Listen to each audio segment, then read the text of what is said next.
Hello, NEET aspirants. Today we are starting a new lesson, human health and disease. So as you can see, होता है ना कि अगर आपकी body healthy है तो आपका जो माइंड है वो भी अच्छे से एफिशिएंटली काम करता है and your life also becomes happy. Dance करने का मन करता है. So healthy body, healthy mind. So what is health? According to World Health Organization WHO क्या कहता है? Is a state of complete physical, mental and social well-being of an organism. Physical, mental and social well-being of an organism is known as health. But our health is affected by various factors. It can be congenital, genetic disorder हो सकते हैं, by birth defects जिसको कहते हैं हम, infections हो सकते हैं, हमारी लाइफस्टाइल में चेंजेस अगर आ जाएं तो उसकी वजह से हो सकते हैं, या pollution, different type of pollution हो, कंटामिनेटेड फूड हो, कंटामिनेटेड वाटर हो, या हम प्रॉपर रेस्ट ना कर पा रहे हो, हमारी जो लाइफस्टाइल है वो बहुत ज्यादा हेक्टिक हो, तो it also affects our health. So physical, social और साइकोलॉजिकल पैरामीटर के साथ साथ environmental condition, emotional behaviour, spiritual condition also plays very important role in health of an organism. Disease, disease क्या है? What is disease? हेल्थ तो हमने ठीक कि कंप्लीट फिजिकल, मेंटल और सोशल वेलबींग की हमने बात कर दी. What is disease? डिस मतलब discomfort, discomfort.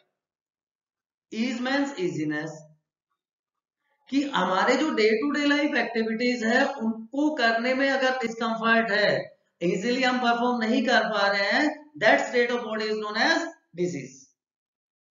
Or any change from normal health in which one or more body organs are affected and symptoms appears is known as disease. Now symptoms of disease varies from person to person, right? So mind also affected by, influenced by immune system. क्यों? क्योंकि हमारा जो immune system है वो coordinated manner में काम करता है with help of neural and endocrine system. So हमारी हेल्थ भी अफेक्टेड होती है बाय दिस बोथ सिस्टम्स. तो जब हमारा कोई भी बॉडी पार्ट इस तरह का काम करने में डिस्कंफर्ट फील करेगा, ईज पे नहीं होगा, तो जो ये डांसिंग वाली कंडीशन आप देख रहे हो ये ना हमारी नहीं हो पाएगी. And that state of body, that state of mind is known as disease. Now there are various types of diseases. William Harvey scientist थे. विलियम हार्वे ने सबसे पहले, because is known as father of human physiology, William Harvey is father of human physiology. Blood circulation को सबसे पहले उन्होंने explain किया था और उन्होंने डिस्प्रूव किया गुड ह्यूमन हेल्थ को बाय यूजिंग थर्मामीटर.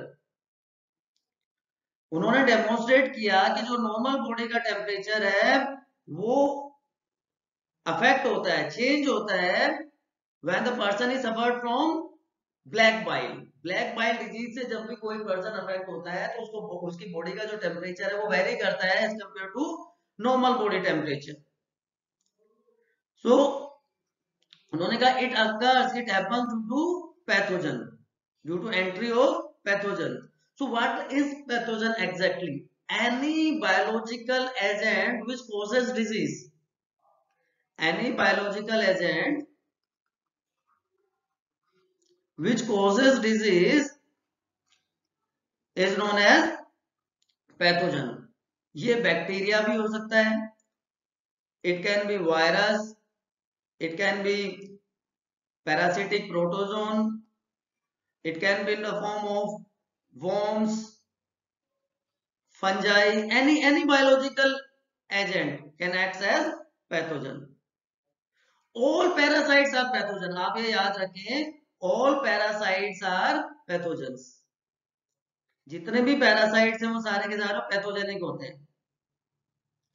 अब जो डिजीज कॉजिंग ऑर्गेनिजम्स हैं, जो डिजीज कॉजिंग एजेंट्स हैं, they can be physical, chemical, biological. So disease causing agents की हम बात कर रहे हैं, they can be physical, chemical, biological, और even they can be nutritional. Nutritional disorders भी बहुत सारे होते हैं ह्यूमन बॉडी में। तो ये सारे फैक्टर्स होते हैं जो एजेंट की तरह काम करते हैं। तो ये सारे पैरासाइट्स जो कि पैथोजन की तरह एक्ट करते हैं, they harm the host body. अब अगर कोई डिजीज स्प्रेड होती है from infected person to another person, it is known as infectious disease और कम्युनिकेबल डिजीज। और अगर वो ट्रांसमिट नहीं होती है, जैसे हमारे हार्ट प्रॉब्लम्स हैं, so they are known as non communicable और non infectious disease. So types of disease की हम बात करते हैं, और टाइप्स ऑफ डिजीजेस रादर।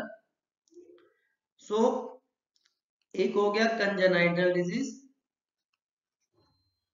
जिसको हम बाय बर्थ डिफेक्ट भी कहते हैं, हम जेनेटिक डिसऑर्डर्स भी कह सकते हैं, दे आर कंजेनाइटल। जबकि दूसरी तरफ अगर हम बात करें तो they are acquired diseases. Acquired disease, अब एक्वायर्ड कम्युनिकेबल भी हो सकती है, नॉन कम्युनिकेबल भी हो सकती है। जो अब अभी हम बात कर रहे थे, इट कैन बी कम्युनिकेबल और नॉन कम्युनिकेबल। अगर वो स्प्रेड नहीं होती है, वो ट्रांसमिट नहीं होती है infected person to other healthy person, it is non communicable. और अगर वो ट्रांसफर होती है तो इट इज कम्युनिकेबल। तो कैंसर की बात कर लें, वो नॉन कम्युनिकेबल है। हार्ट डिजीजेस जो है वो नॉन कम्युनिकेबल है, राइट। एलर्जिक रेस्पॉन्सेज जो है वो नॉन कम्युनिकेबल है। लेकिन जो हमारे ट्यूबरक्लोसिस है, जो हमारा मलेरिया है, ये सारी स्प्रेड होती हैं एक पर्सन से दूसरे पर्सन में, so they are known as communicable disease. जब भी हम डिजीज की बात करते हैं तो हमें दो तीन वर्ड्स या दो तीन टर्म्स ध्यान रखना बहुत जरूरी है। हमने पैथोजन की बात की कि वो डिजीज कॉजिंग एजेंट जो बायोलॉजिकल, केमिकल या न्यूट्रिशनल फॉर्म में हो, that is known as pathogen. So pathogen का जो डिजीज कॉजिंग एबिलिटी है, that is known as pathogenicity. Pathogenicity, ability to cause disease, ability to cause disease, उस pathogen की ability है, उसकी कैपेबिलिटी है, that is known as pathogenicity. दूसरा word आ जाता है virulence. What is virulence? That is extent और degree of pathogenicity. Degree of pathogenicity is known as virulence. Then incubation period. Next word is incubation period. What is incubation period? क्या क्या होता है incubation period? कि infection हुआ, जो pathogen है वो एंटर कर गया होस्ट की बॉडी में, एंड फर्स्ट टाइम जो सिम्टम अपीयर, उनके बीच का जो टाइम है, जब उसने ग्रोथ की, उसने मल्टीप्लाई किया, तो वो टाइम पीरियड एंट्री से लेके सिम्टम्स अपीयर होने के बीच का जो टाइम पीरियड है, that is known as incubation period. Time between entry of pathogen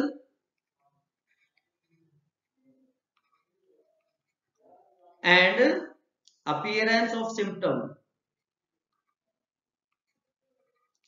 is known as incubation period. So disease, health, pathogen, pathogenicity, virulence, incubation period. और इसी के साथ हम एक और वर्ड भी डिस्कस कर सकते हैं, that is known as prophylaxis. Prophylaxis मैं यहां पे आपके लिए एक्सप्लेन कर देता हूं।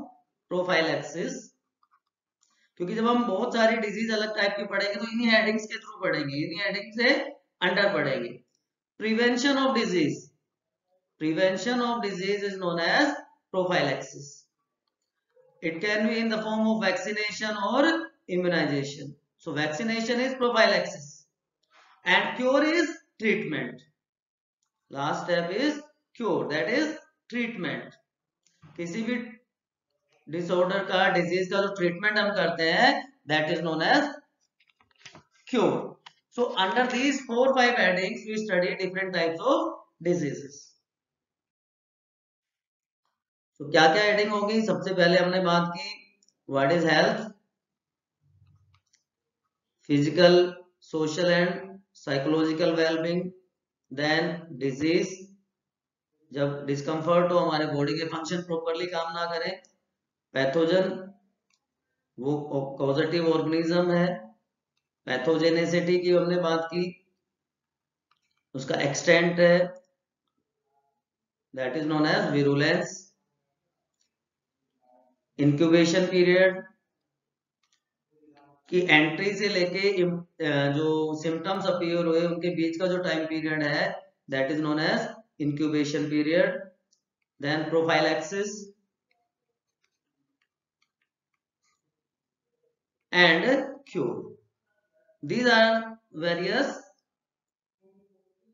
headings under which a disease is studied. अब देखो दो वर्ड आते हैं, health, health and disease free. दोनों का डिफरेंस आप बता सकते हो? हेल्थ का आपको पता है physical, social and psychological wellbeing of an organism. Disease free का मतलब है फिजिकल फिटनेस. एक इंसान जो हमारी सोसाइटी में रहता हो सकता है वो फिजिकली बहुत स्ट्रॉन्ग हो लेकिन सोशल अब्यूज करता हो, तो socially is not fit. So if healthy person is disease free, but disease free person need not to be healthy. आपको ध्यान रखना है, दो इंटरचेंजेबल बहुत सिमिलर से वर्ड है. Health physical, social and psychological wellbeing है, लेकिन डिजीज फ्री पर्सन हेल्दी हो ये जरूरी नहीं है, but healthy person is disease free.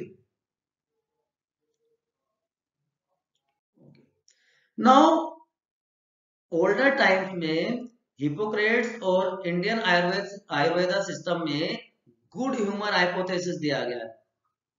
वो क्या कहता है कि जो स्टेट है बॉडी का, माइंड का जो स्टेट है, वो एक बैलेंस है सर्टेन ह्यूमर्स का, सर्टेन फ्लूइड्स का, और उन फ्लूइड्स के लिए उन्होंने बाइल वर्ड यूज किया, black bile having hot personality, aggressive person having black bile, right? So these person are having fever. So good humor hypothesis was proposed by Hippocrates, and in older Indian system it was mentioned, और बहुत लंबे time तक इसको माना गया. ठीक है, जबकि जो नॉर्मल टेम्परेचर होता है उसमें नॉर्मल कलर होता है ब्लड का. सो आप देख सकते हो blood normal red colour, yellow bile, black bile having high fever. But थोड़ी देर पहले मैंने आपको बताया था William Harvey, father of human physiology, इन्होंने इसको डिसअप्रूव कर दिया. उन्होंने जो ब्लैक बाइल वाले लोग थे उसका टेम्परेचर चेक किया यूजिंग थर्मामीटर, और उन्होंने कहा कि इसमें भी नॉर्मल टेम्परेचर हो सकता है.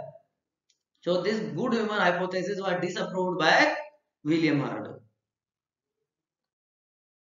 Now we'll discuss various types of diseases caused by various pathogens.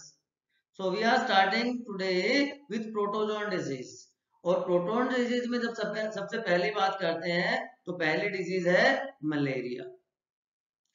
तो सबसे पहले आपको पता होना चाहिए what is pathogen. Pathogen is plasmodium species. अब ये प्लाज्मोडियम 4 फॉर्म में मिलता है. Plasmodium vivax, plasmodium falciparum, plasmodium malariae and ओवेली.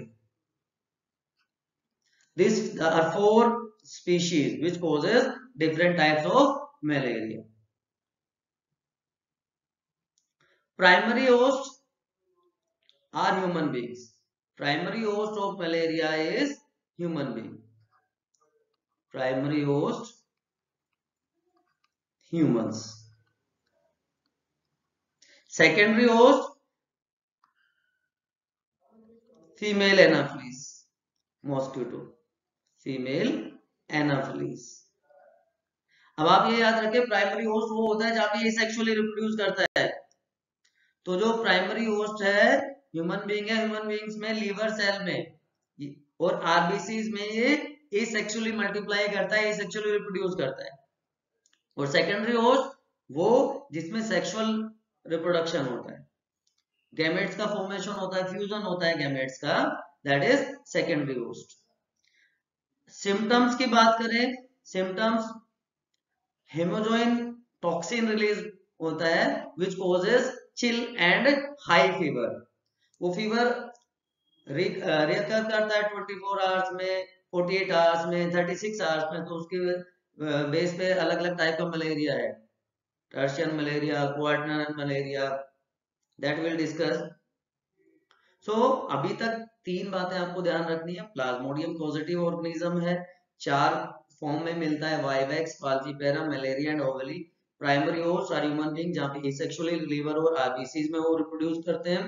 और secondary host is female Anopheles जहां पे वो गैमेट फॉर्म करते हैं गट में और उनका फ्यूजन होता है गैमेट्स का. अगर हिस्टोरिकल बैकग्राउंड देखें हम प्लाज्मोडियम का, हिस्टोरिकल बैकग्राउंड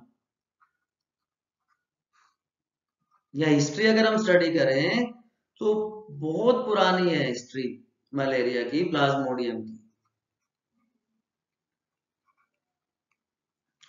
400 बीसी में हिप्पोक्रेट ने मलेरिया को दूसरे फीवर से सेपरेट कर दिया. Hippocrates separated malaria from other fever.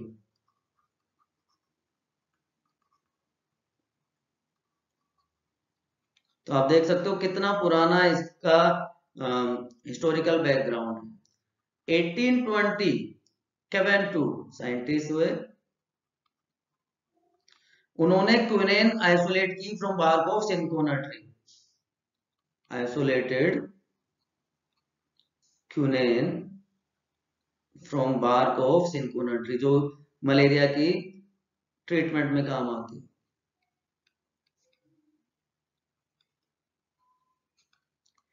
1880 लेवरेन 80 लेवरेन discovered Plasmodium. अब तक प्लाज्मोडियम का नहीं पता था, उन्होंने सबसे पहले प्लाज्मोडियम को डिस्कवर किया और first time in human RBCs भी उन्होंने ही बताया.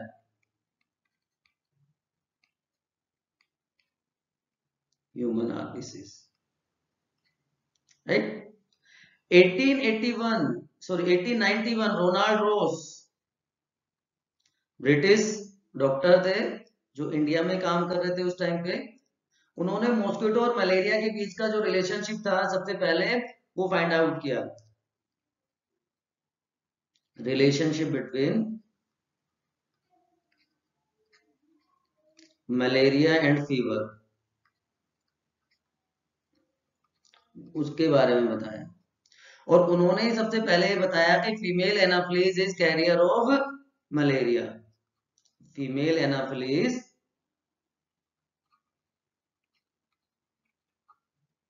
as carrier of malaria, and he got Nobel Prize for this. और 29th August is known as celebrated as Malaria Day. So 400 BC से 1891 तक की हिस्ट्री हमने डिस्कस की. 1900 में ग्रेसी ने ये बताया कि जो स्पोरोजाइट साइकिल है प्लाज्मोडियम वाइवेक्स की, वो कैसे कंप्लीट होती है? Sporozoite cycle, sporozoite cycle of Plasmodium vivax. हम ये देखेंगे क्या होती है स्पोरोजोइड साइकिल, वो ग्रेसी ने एक्सप्लेन की। Then in 1948 short explain erythrocytic cycle of plasmodium vivax in humans, and इसी को गोल्गी एंड सेली, गोल्गी एंड सेली ने इरिथ्रोसाइटिक, सॉरी ये एक्सो इरिथ्रोसाइटिक थी और ये इरिथ्रोसाइटिक साइकिल एक्सप्लेन की, इसलिए इसको गोल्गी साइकिल भी कहा जाता है। इरिथ्रोसाइटिक साइकिल को गोल्गी साइकिल भी कहते हैं बिकॉज गोल्गी ने इसको सबसे पहले एक्सप्लेन किया। सो ये हिस्टोरिकल बैकग्राउंड की बात होगी। अब अगर हम प्लाज्मोडियम की बात करें, plasmodium is endoparasite, right? Plasmodium क्या है? एंडोपैरासाइट है। किसका? आरबीसी एंड लीवर का। Endoparasite of RBC and liver. Digenic organism है। डाइजेनिक क्यों है? क्योंकि अपनी लाइफ साइकिल को दो होस्ट में कंप्लीट करता है, primary host human being, secondary female anopheles. Clear? अब हम बात कर रहे थे 4 species of plasmodium, 4 species of plasmodium. तो plasmodium vivax, it causes tertian malaria. ये आपको बहुत ध्यान में रखने हैं, इनके ऊपर क्वेश्चंस आते हैं। Plasmodium vivax causes tertian malaria. Plasmodium falciparum, ये क्वेश्चन कई बार आया हुआ है प्लाज्मोडियम फैल्सीपेरम का। लीथल सब टर्शियन मलेरिया, लीथल सब tertian malaria is caused by Plasmodium falciparum. Third one is Plasmodium malariae.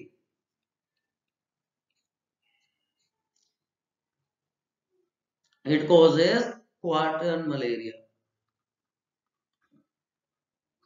Quartan malaria is caused by Plasmodium malariae and Plasmodium ovale. Fourth species Plasmodium ovale causes mild tertian malaria. Mild tertian malaria. So these are 4 species and type of malaria caused by them. Infective stage है कौन सी human being में? ये question बहुत important है। Infective stage of Plasmodium in human beings is sporozoite. Sporozoite stage जो है that is infective stage. Sporozoite की अगर हम बात करें तो इस तरह की स्ट्रक्चर होती है, स्पिंडल शेप्ड होता है ये स्पोरोजोइट। दिस इज पेलिकल, ये इसका न्यूक्लियस हो गया और बाकी पूरा का पूरा area cytoplasm. So spindle shaped sporozoite are infective stage. In plasmodium male and female have different type of mouth parts. Mouth parts are different in case of male and female. Male have sucking type, तो वो cell SAP, sorry plant का जो SAP होता है उससे अपना nutrition ले लेते हैं, जबकि जो फीमेल्स हैं उसमें पियर्सिंग एंड सकिंग टाइप होते हैं। इसीलिए female anopheles is vector causative organism. So male anaphylis malaria cause नहीं करता, female anopheles causes malaria only. अब हम बात करते हैं लाइफ साइकिल ऑफ प्लाज्मोडियम। आपको बहुत ध्यान से देखना है लाइफ साइकिल, क्योंकि ये कई फेजेस में होती है। पहले मैं स्टेजेस बता देता हूं, उसके बाद पूरा एक साथ हम इसको समअप कर देंगे। लाइफ साइकिल, तो सबसे पहला जो स्टेज होता है that is known as pre erythrocytic schizogony. Pre erythrocytic schizogony कि आरबीसी में एंटर करने से पहले क्या चेंजेस आते हैं। तो ह्यूमन ब्लड में स्पोरोजोइट एंटर होता है जो कि इन्फेक्टिव स्टेज है and it enters into the liver cell. सबसे पहले लीवर सेल में हो जाता है। लीवर सेल में इसका साइज इंक्रीज होता है, ग्रोथ करता है and then it changes into cryptozoite.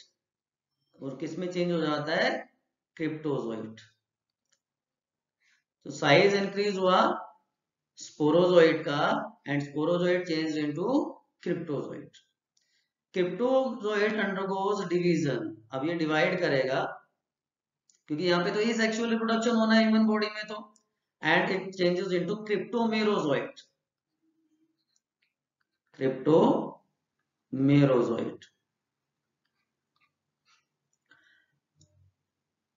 अब ये जितने भी ये मान लो लीवर सेल है, यहाँ पे इसने मल्टीप्लाई करना शुरू किया, स्पिंडल शेप सेल थी तो पूरा का पूरा स्पेस इसने ऑक्यूपाई कर लिया। नाउ लीवर सेल रप्चर्स,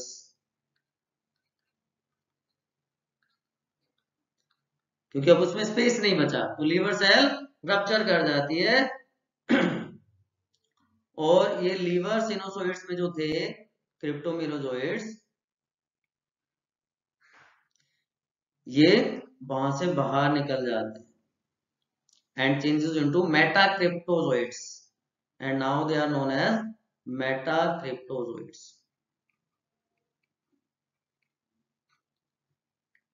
अब जैसे ही यहां से रिलीज हुए, ये यहां से जैसे ही रिलीज हुए तो सेकंड फेज स्टार्ट हो जाता है इरिथ्रोसाइटिक सीजोगोनी। अभी आरबीसी में एंटर कर जाएंगे तो सेकंड स्टेज इज इरिथ्रोसाइटिक सीजोगोनी, जो गोल्गी ने एक्सप्लेन की थी, गोल्गी साइकिल पे कहते हैं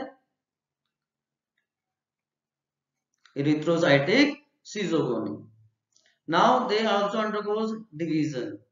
इनका भी, ये भी डिवाइड कर जाते हैं, मेटाक्रिप्टोजोइड्स भी डिवाइड कर जाते हैं, मेटाक्रिप्टोमेरोजोइड्स में चेंज हो जाएंगे या मेरोजोइड्स भी कह सकते हैं इनको simply, and they are known as मेरोजोइड्स।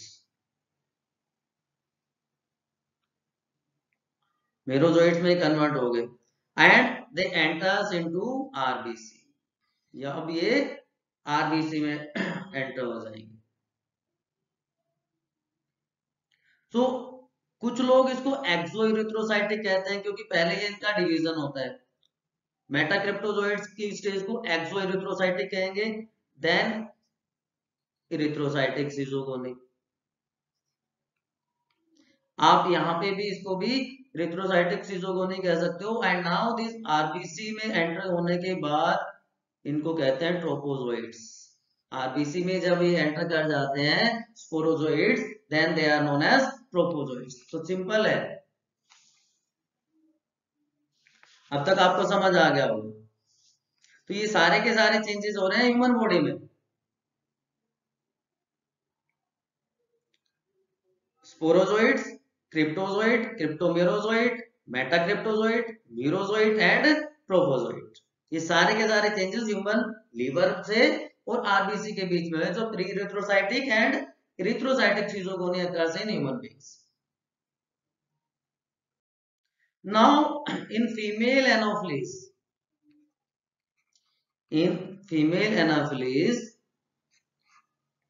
क्या होगा? अब in stomach, in gut wall, जो मेल गैमेटोसाइट है वो एंटर कर जाता है। तो जो क्रिप्टोजोइड्स थे, जो स्पोरोजोइड्स थे, वो एंटर किए सबसे पहले ह्यूमन बॉडी में। अब यहां पे क्या आ जाएगा, ट्रोपोजोइड्स, राइट। सो यहाँ पे क्योंकि सेक्सुअल फेज कंप्लीट होना है तो male gametocyte and female gametocyte की फॉर्मेशन होती है। Male and female gametocyte, male and female gametocyte. 6 to 8 male gametes are produced. Single female gametocyte होता है जो मैच्योर हो जाएगा और वो बना देगा फीमेल गैमेट।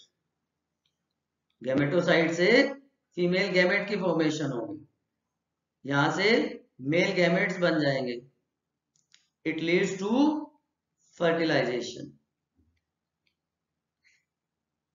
फर्टिलाइजेशन से जाइगोट बन गया and the zygote again changes into sporozoite, जो कि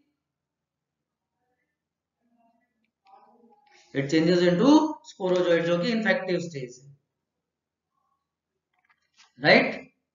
तो मेल फीमेल एनाफ्लीज में क्या चेंजेस होते हैं और ह्यूमन बॉडी में क्या चेंजेस होते हैं वो हमने डिस्कस किया।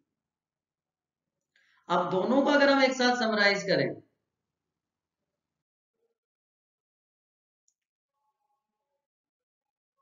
तो क्या होगा। ये अमीबॉइड स्टेज को हम छोड़ते हैं अभी, यहां पे हम समराइज करते हैं life cycle of Plasmodium.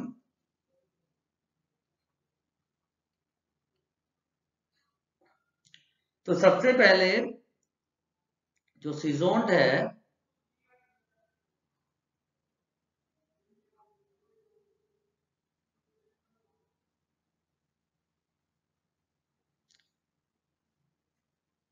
this seasoned, it changes into cryptomerozoite. Cryptomerozoite और लीवर सिनोसॉइड्स के थ्रू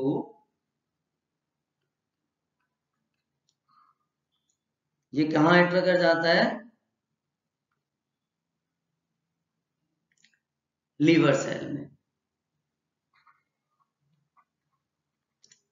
या लीवर सेल में प्रेजेंट होता है। और यहां पे इसको हम क्या कहते हैं, metacryptomerozoites. Metacryptomerozoite. Liver cell rupture हो गई। Now liver cell ruptures and these metacryptomerozoites enters into the RBCs.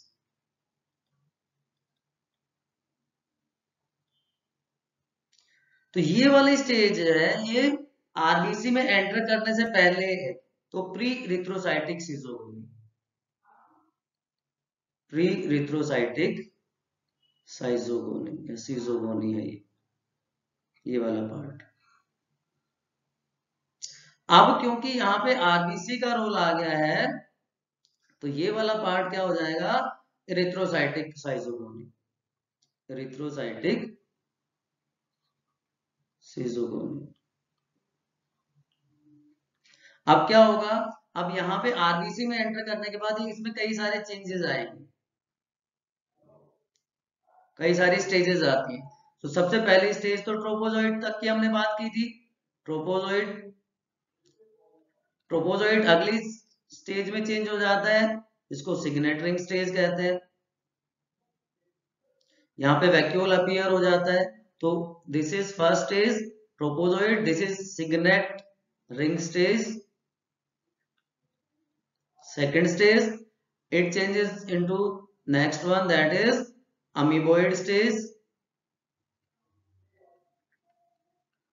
Third one, and now special granules appears which are known as hemojoin granules, which causes chill and fever. They are toxins which are responsible for fever and shivering effect, chills. इनको शफनर्स dots भी कहते हैं, शफनर्स dots. उसके बाद अगली stage that is rosette stage. Rosette stage हो गई है and from rosette stage again they are released. Rosette stage से ये फिर से मीरोजोइट की फॉर्म में रिलीज हो जाते हैं। So they are मीरोजोइट्स now. RBC से बाहर किस फॉर्म में आ गए? मीरोजोइट। तो आरबीसी से बाहर आ गए मीरोजोइट में। अब मीरोजोइट से क्या बन जाएंगे? Male and female gametocyte. Male gametocyte जो कि 6 to 8 होते हैं, 8 to 12 होते हैं, इससे मेल गैमेट्स, और फीमेल गैमेटोसाइट जिससे कि फीमेल गैमेट बन जाता है, फीमेल गैमेट की फॉर्मेशन हो जाती है। सो इस तरह की स्ट्रक्चर्स बन जाती है and this is egg cell. Male and female gametes are formed. अब ये सारे चेंजेस हो रहे थे ह्यूमन बॉडी में, ये सारे के सारे चेंजेस हुए ह्यूमन बॉडी में। अब जो आगे के चेंजेस हैं they occurs in female anopheles. Female anopheles में ये चेंजेस होंगे। नाउ जो उकाइनेट है, ये इलोंगेटेड जो मोटाइल जायगोट है उसको उकाइनेट कहते हैं। Elongated motile gamete is known as ookinete. अब ये उकाइनेट अपने आप को अटैच कर लेता है विद द गट वॉल। जो गट की वॉल है उसके साथ अटैच कर लेता है and this phase is known as sporogony. इस स्टेज को हम स्पोरोगोनी कहते हैं। यहां पे oocyst अपने आप को अटैच कर लेगा, इसके चारों तरफ एक सिस्ट वॉल बन जाएगी। Cyst wall formation occurs and this is oocyst। oocyst के चारों तरफ सिस्ट वॉल बन जाएगी, इसका साइज और बढ़ जाएगा। यहाँ पे इसका साइज बढ़ गया और इसमें स्पोरोजोइड्स अपीयर हो जाएंगे। अब जो मैच्योर oocyst है वो फिर से रप्चर कर जाएगी and sporozoids are released. Sporozoids are released from this point. These sporozoids enter into the liver cell. फिर वहां पे वो सिजोइड बना देंगे, फिर से क्रिप्टोमेरोजोइड, फिर से मेटाक्रिप्टोजोइड। तो इस तरह से ये साइकिल कंप्लीट होती रहती है। So this is life cycle of Plasmodium. दोनों में, दोनों होस्ट में, प्राइमरी होस्ट जो कि ह्यूमन बीइंग है, सेकेंडरी होस्ट जो कि female Anopheles. We'll continue with some more aspects of Plasmodium कि कैसे ये अपने अपने जो डिफरेंट स्पीशीज है ये उनका प्री पेटेंट पीरियड क्या होता है, उनकी लाइफ साइकिल कितनी होती है और इंक्यूबेशन पीरियड कितना होता है। Will continue with that, but broadly today will discuss today introduction, what is health, what is disease, types of diseases and in protozoal disease we discussed first one, or rather we started first one, that is plasmodium causing a disease, that is malaria. In next lesson again we will continue with this.